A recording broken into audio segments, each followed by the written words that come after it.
Well, howdy. Well, I just thought I'd show some of my, well, before I was into guns, I was into books.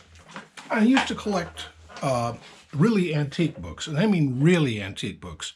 I even own a few incunabula. But since I'm into guns too, I thought I'd combine the two. And these are some of my oldest books on guns. Currently, I've got my eye on some more, but starting from your right, I've got Jack O'Connor's work on the rifle. This is from 1964. And this one's interesting. It's Chin and Hardin's book on the American hand arm. And it's just chock full of these woodcuts like this. Of, the Colt Patterson, for instance, or later ones. But it's all these woodcuts. And it's just fascinating. Now, these ones you may have heard of. This is the history of the Colt revolver. This is a 1940 edition, I do believe.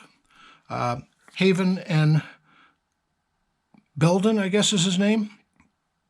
And that's an interesting one, 1940s vintage. I think it is. Let me see. Ooh, this is a cased edition. This is a hard to come by one.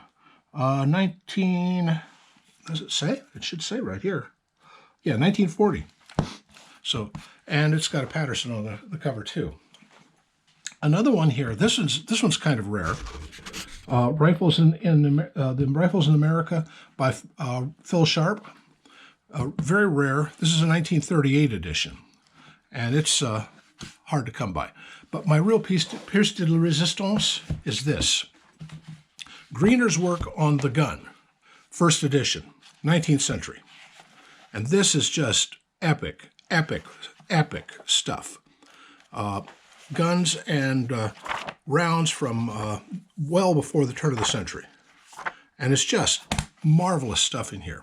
This was the binding was redone by a professional, and it's just absolutely gorgeous, I think. And one of my treasures, absolute treasures. Well, I have one other thing I wanted to show. This is not exactly rare, but it is unique. I don't know if you ever heard of this. This is a World War II propaganda book. It was put out as propaganda, but it's quite interesting.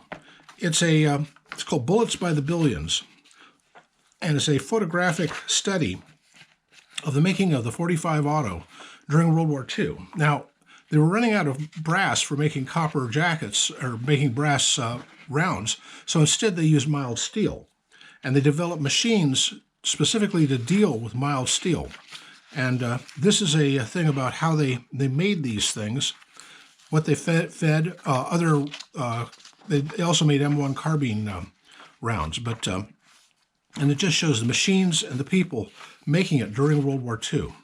And it's just a fascinating work about that. Well worth the read, and the pictures are quite interesting too.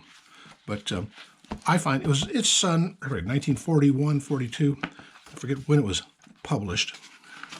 Should say in here somewhere, I would think, maybe. The books usually, no, it doesn't say. Let me see.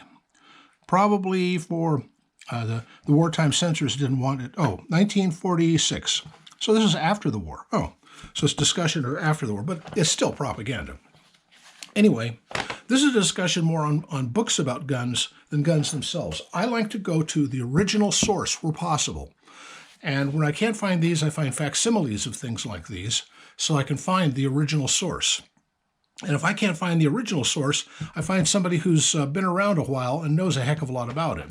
So, and these two fellows know a heck of a lot more than I do, and they've got more information than I do. And it's some of the earliest materials on these subjects ever, including this fellow. This fellow is, well, if you know anything about guns, you know W.W. Greener and his contributions to the field.